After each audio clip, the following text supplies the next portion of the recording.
time. This is what real behind the scenes look like. This is it. Okay. Yes, we are done with that spring cleaning. Yeah. And we probably should give more advice, but I don't think there's any more advice to give. No, I mean, I don't think it's so much advice. I mean, I don't know. It's not like look, I'm fucked up. I think we all are once you reach a certain point in life. So when you say advice, like I just like talking to people. Yeah. I don't say advice because I don't want you to take my, if I say take what you take what you need and leave the rest. In conversation, I talk about my friends about this all the time.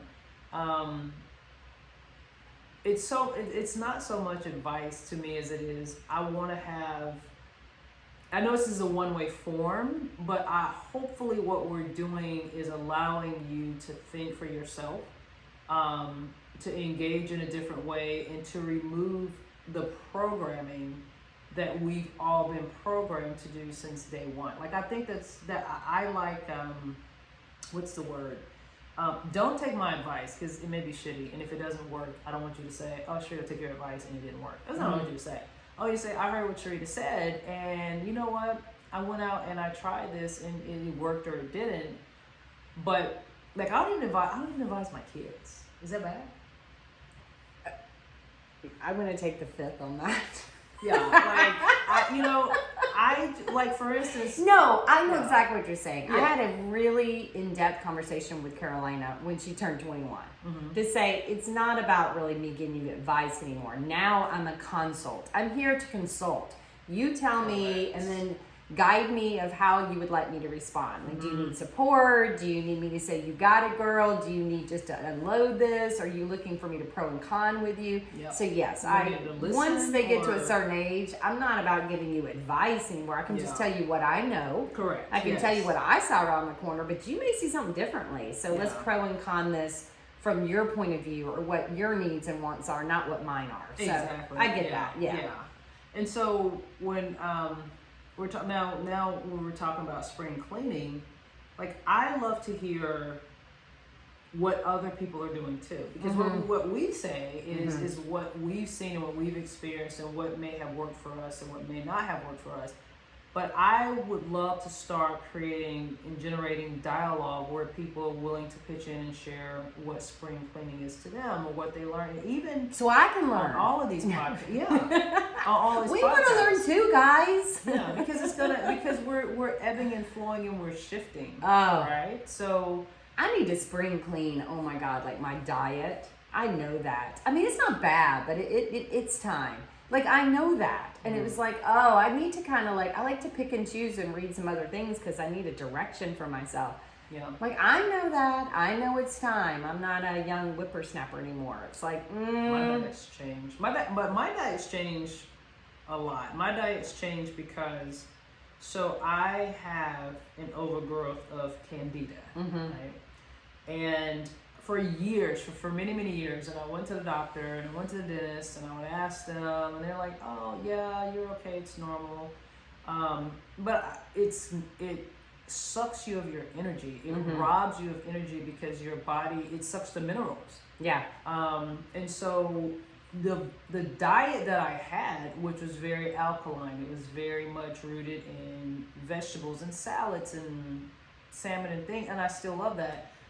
But then I was looking and doing some research, and it was like, you need to eat meat, and lots of meat. And I was like, what? So I need to chomp down on that burger, and I have been killing it on the meat side, but I've been balancing, and just within a matter of 3 days, I saw a complete flip, and I was like, it's crazy how you think this is what you're supposed to do. Oh, yeah.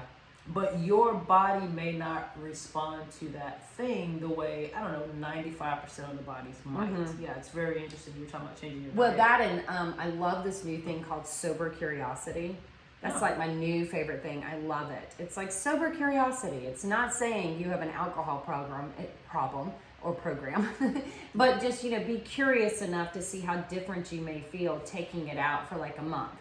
I love that. And I'm like, oh, I'm going to be sober curious for a little while. Not that I overdrink that much, because I really don't. It's limited, but when I do, I think I drink too much when I do, which I used to live with pleasure outweigh the consequences, which was great. But lately I'm feeling the consequences more than I am the pleasure. Yeah. So now I'm like, okay, I don't want to use the whole pleasure versus consequence formula for myself anymore. I'm going to use sober curiosity to really see if my intuition is trying to tell me something.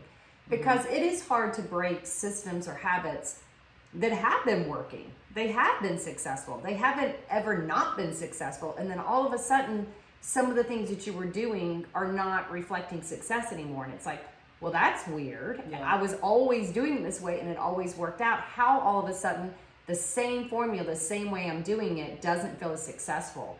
Intuition is kind of creeping in, but you're like, God, that means I'm gonna have to learn something new. I'm gonna have to do something different. This feels like overwhelming. Can't I just ride in my abnormal way that has been rather normal for me?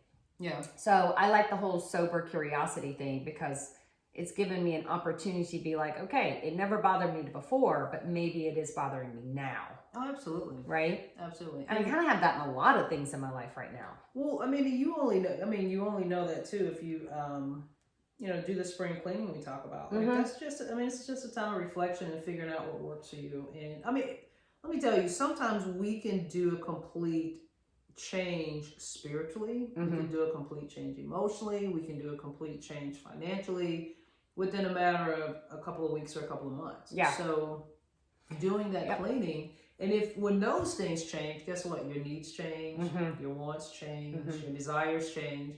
So you're gonna be constantly shifting, and sometimes you may have to go to bed early where you were used to going to bed late. Yeah. Or sometimes Absolutely. early doesn't work for you anymore. You need to go to bed late. So It's so weird because something will produce so much success for a certain period of your life.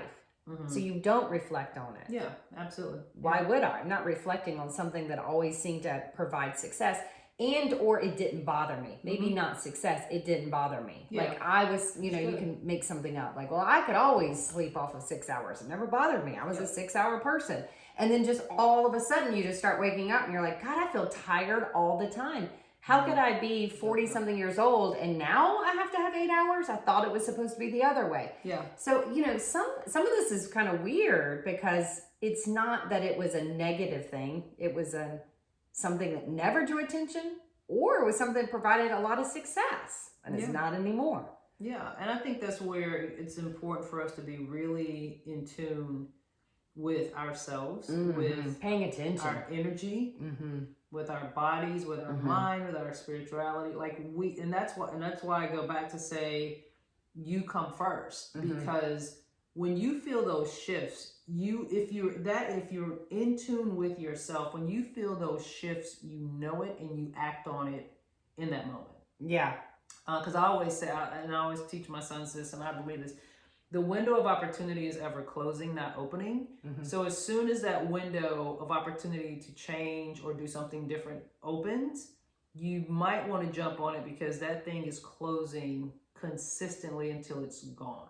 Right? So it's not just going to stay open for you like, oh, Sharita, you're amazing. I'm going to just hold myself open for you forever.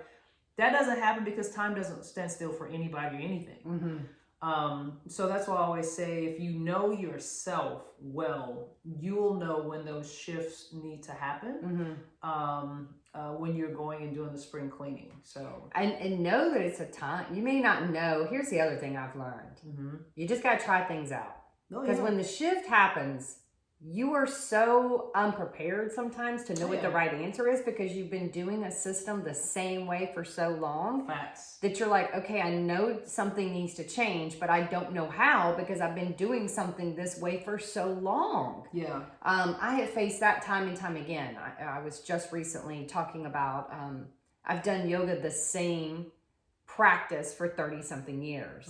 And recently, over this past year, I've had a couple of diagnoses, which are due to my autoimmune, that's caused me to have to do postures differently. Yeah. And that's a jiu-jitsu because it's like, whoa, I've always been somebody who could just jump on my mat, do yoga any way, any style, didn't matter. I could adapt to any teacher, any type of music, any kind of speed. And that's not the case anymore. And it's like, whoa, I'm feeling a little unstable here that I have to relearn something that I've never had to do before. Right. I know that seems simple, but you know, also re-changing a career, and they say, well, what do you want to do? And you're like, I don't know. I've always been doing this, and it was always great up until it wasn't, right? Or, hey, I've been this way in my marriage. This communication style has been working for 20 something years. For some reason, it's not working anymore. Oh, well, you need to change your communication style. Well, shit, how do I do that? I don't know. So, you know, sometimes spring cleaning is just maybe pausing, not thinking you have to go as fast as you think you have to go, but allowing yourself that time and space to try out some things. You've got more hours, you've got more light, that's okay. Try out some things. Pull the basketball back out and see if you even like it, you know? Yeah. I don't know. That's just something else I was thinking about, that having awareness and how you're feeling is step one, and then know maybe the next step is going to feel like unknown territory. That's normal. Yeah. That's normal. I agree. Okay. Well, that was all fun. Yeah, we just a little bit more conversation. But yeah, I mean, just as Allison said, clean, try some stuff out, and don't be afraid to break a long-term habit to see if a little change might even send it in another positive trajectory. Like, don't be afraid to do that. And don't use Windex on your mirrors. Okay. Yeah. All you right. need glass cleaner. Oh, okay. Glass cleaner on the mirrors make an all big difference. Okay. Yes. You would be amazed at what you can do with just hot water, vinegar, and soap. You don't have to have all these chemicals you think, but if you have one good one. If you're going to use it, make sure it's nice and powerful and get it done. If it's just there because you think you need a chemical, you probably don't need it. Always mop in the direction of the fibers of the floor. So the wood grain, mop with the wood grain, don't go against it. Are we talking about physical This is cleaning spring now, cleaning. or This is my thing. Yes. physical Clean spring up, going down. So always clean countertops before you do floors. Oh, no. Okay. I mean, you know, these are all very important spring cleaning tips, my friends. Okay. Spring cleaning tips are, you know, I got a ton of those because I love to clean. She does. Okay. All I think that's it. Yeah, that's okay. Bye. Bye.